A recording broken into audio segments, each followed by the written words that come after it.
A gallon of hot water straight from the tap weighs 8 pounds.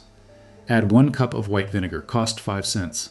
Add 1 tablespoon of grated lye soap, cost less than a penny. Stir it once. That is the floor cleaner. That single bucket cleans hardwood, ceramic tile, porcelain, linoleum, vinyl plank, natural stone, brick, concrete, the porch, the kitchen, the hallway, the bathroom, the basement, the mudroom. 1 bucket, 1 formula. Every floor in the house, the cost per mopping is 6 cents. Over an entire year of weekly mopping, the total cost is approximately $3. $3 for every floor in the home, every week for 12 months. Before 1950, this was not an alternative method. It was the only method. There were no floor-specific cleaning products, because floors did not require floor-specific cleaning products. You heated water, you added soap, you mopped, the floor was clean. That was the entire process, for every family, in every home, for over 200 years of American domestic life. Then, in the early 1950s, a handful of chemical companies looked at the floor beneath your feet and saw something no homemaker had ever seen there before. A recurring revenue stream. And within a single generation, the bucket disappeared. The American floor care industry generates $12 billion a year. That includes mops, mop pads, floor cleaners, floor polishes, Floex waxes, steam mops, robotic mops, disposable mopping sheets, hardwood-specific sprays, tile-specific solutions, and the refill cartridges that every one of these systems requires on a recurring cycle. Swiffer, a single brand owned by Procter & Gamble, generates over $500 million in annual revenue in the United States alone. The product is a plastic stick with a disposable pad that is used once and discarded. Each refill box contains 12 to 24 pads and costs $8 to $15. The cleaning solution cartridge costs $6 to $8 and lasts 2 to 4 weeks. A household that uses Swiffer as its primary floor cleaner spends between $100 and $160 per year. On a plastic stick that cleans one surface with one pre-moistened sheet at a time, Bona, the premium hardwood floor cleaner, sells a 34-ounce spray bottle for $9. That bottle lasts approximately 3 to 4 weeks of regular use. Annual cost, $100 to $140 for one floor type. In one room of the house, Pine Sol, Fabuloso, Murphy Oil Soap, Mr. Clean, Rejuvenate. Each one costs $4 to $10 per bottle. Each one lasts 2 to 6 weeks. Each one is formulated for a specific surface or a specific scent, creating the illusion that different floors require different chemistry. They do not. The chemistry of cleaning a floor has not changed since the Roman Empire. A surfactant lifts grease and dirt from the surface. A solvent carries it away. A mild acid dissolves mineral buildup and eliminates bacterial odor. That is the entire science. Every commercial floor cleaner performs some combination of these 3 functions. The difference is not in the chemistry. It is in the price. Over 10 years, the difference between the Depression-era formula and commercial products is between $30 and $1,500. Over a 30-year mortgage, that number exceeds $5,000. $5,000 spent on cleaning floors, a task your great-grandmother accomplished with a bucket of hot water, a splash of vinegar, and a shaving of soap. No refill cartridge, no disposable pad, no spray bottle, no subscription, no coupon, a bucket and a mop. Before 1950, the concept of a floor-specific cleaning product did not exist in the American household vocabulary. Floors were cleaned the same way every other hard surface was cleaned, with soap and water. The mop was a rag tied to a stick. The bucket was a bucket. The cleaning agent was whatever soap the household already had. There was nothing to buy because there was nothing to sell. That changed in 1932, when S.C. Johnson introduced Glow Coat, a self-polishing floor wax for linoleum. The product was revolutionary not because floors needed wax, but because it created an entirely new category of domestic labor. Once you waxed a floor, you needed to maintain the wax. You needed to re-wax it every month. You needed a stripper to remove old wax before applying new wax. You needed a specific cleaner that would not damage the wax layer. One product created a dependency on 4. By the 1950s, floor wax was marketed as essential, a sign of domestic pride and competence. Magazine advertisements in Good Housekeeping and Ladies' Home Journal showed gleaming linoleum kitchens with women smiling at their own reflections in the floor. The message was clear. A good housewife has shiny floors. Shiny floors require wax. Wax requires specialized products. The woman who mops with plain soap and water has failed. The strategy was identical to what Procter & Gamble had done with laundry detergent and surface cleaners.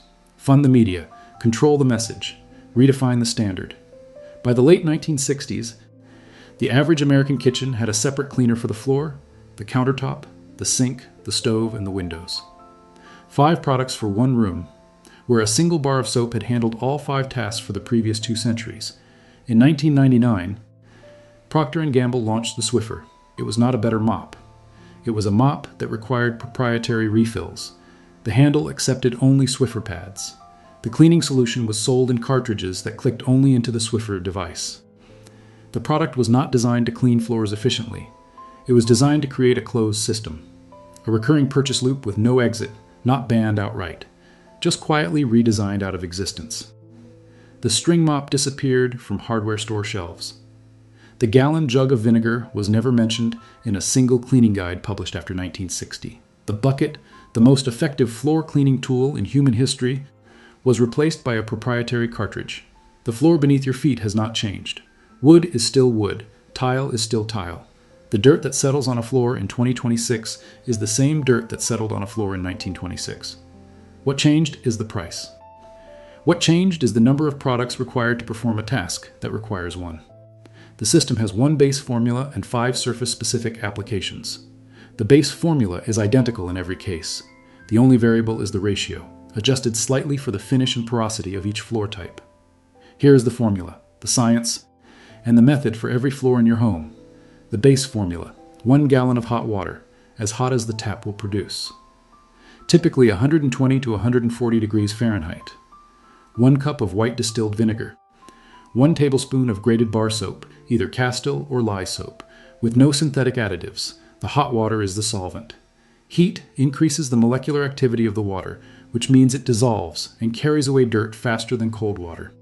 That is basic thermodynamics. It costs nothing. The vinegar is a 5% solution of acetic acid in water. It serves 3 purposes. First, it cuts through grease and food residue on kitchen floors. Second, it dissolves mineral deposits. Hard water spots, calcium buildup, the white haze that forms on tile grout over time. Third, it eliminates odor-causing bacteria on contact. Not by masking the odor with fragrance, by destroying the bacteria that produce it. A gallon of vinegar cost 80 cents. 1 cup per mopping means a gallon lasts 16 sessions. 4 months of weekly cleaning. Cost per mopping, 5 cents. The soap is a surfactant. Surfactant molecules have 2 ends. One end attracts water. The other attracts oil. When soap dissolves in the mop water, it breaks the bond between grease and the floor surface, lifts the grease into the water, and holds it in suspension so the mop carries it away. 1 tablespoon of grated bar soap per gallon is enough. More soap does not clean better. It leaves residue. A single $1 bar produces enough gratings for 6 to 12 months of mopping.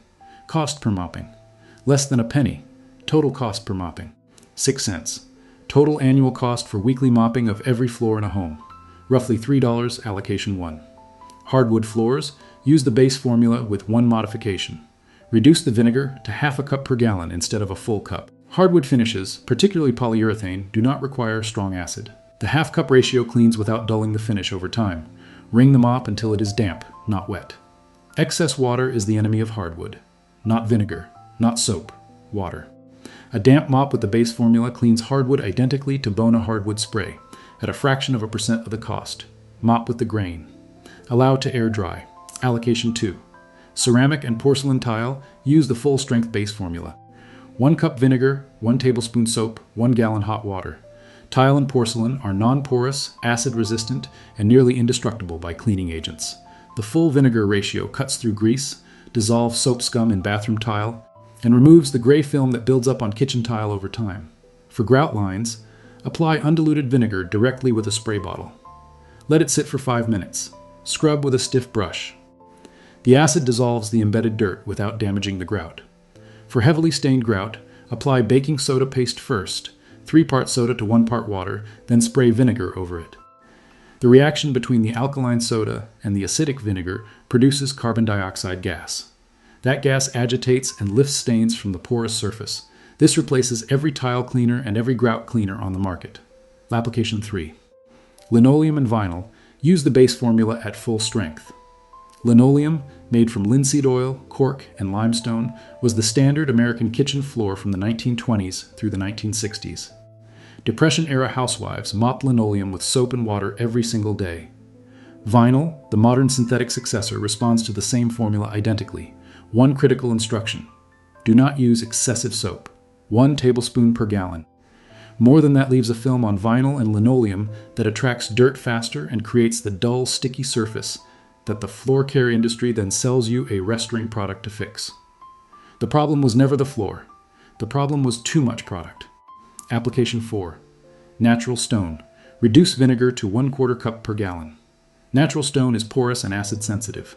A full cup of vinegar used repeatedly over months can etch the surface of polished marble or travertine. 1/4 cup provides enough acid to clean and disinfect without damage. For sealed stone floors, which includes most modern installations, the quarter-strength formula works indefinitely. For unsealed stone, plain hot water with soap alone is sufficient. Allocation 5. Concrete, brick, and porch floors. Use the base formula at full strength. Add a 2nd tablespoon of soap if the floor is heavily soiled. Concrete and brick are alkaline materials that tolerate acid well. Pour the solution, scrub with a stiff bristle push broom, and rinse with clean water. For oil stains on concrete, pour baking soda directly on the stain. Let it absorb overnight. Sweep it away, then mop with the base formula. The baking soda pulls the oil from the porous concrete through chemical absorption. 1 formula, 5 ratios. Every floor in the house. $3 a year, no Swiffer, no Bona, no Pine Sol, no Fabuloso. No steam mop refills, no disposable pads, no cartridges, no subscriptions, no coupon clipping, no shelf browsing, a bucket, a mop, soap, vinegar, hot water. Walk into any tenement apartment on the Lower East Side of Manhattan in 1935, and you would find the same thing. A wooden floor scrubbed clean enough to eat from. Not because the family could afford expensive products. Because they could not afford to let the floor get dirty. Cleanliness was survival. Disease was the alternative. And the mop bucket was the front line. In Appalachian farmhouses, women scrubbed pine plank floors with lye water every Saturday morning. A stronger version of the same formula. The wood turned white from the alkali. It smelled like nothing. No fragrance, no chemical residue. Just clean wood. In the row houses of Pittsburgh and Chicago, immigrant families mopped tile and linoleum with vinegar water carried from the pump. The bottle of vinegar was the only cleaning product in the home. It cleaned the floor, it cleaned the windows, it cleaned the sink. 1 bottle, every surface. During the Great Depression, when 1 in 4 American workers had no income at all, floors were clean. Not because cleaning was easy. Because the formula was free. The Romans cleaned mosaic tile floors with vinegar and olive oil soap. 2,000 years ago. Japanese households have scrubbed wood floors with rice bran and water since the Heian period. Over 1,000 years. The Dutch Republic, famous for its domestic cleanliness in the 17th century, maintained spotless tile floors with lye soap and canal water. The knowledge is not American. It is not regional. It is civilizational. Every culture that built a floor figured out how to clean it. With water, with soap, and with whatever mild acid was locally available. None of them needed a $12 billion industry to tell them how. For 6 cents, 1 bucket of hot water, 1 cup of vinegar, 1 tablespoon of soap, you can clean every floor in your home tonight. Hardwood, tile, vinyl, stone, concrete. 1 formula, 5 ratios. 0 products purchased from the floor care industry. Ever again, the complete system, including exact ratios for every surface, deep cleaning methods for grout and stone, and formulas for every room in the house, is linked in the description below. Tomorrow, your great-grandmother's hair was thicker than yours. The $0 shampoo replacement the beauty industry killed in 1950. The $40 billion hair care industry does not want you to see it. The floor care industry generates $12 billion a year. They cannot sell you a single bottle if you own a mop and a jug of vinegar. Every product in your home once had a $0 version. They buried it. Now you know.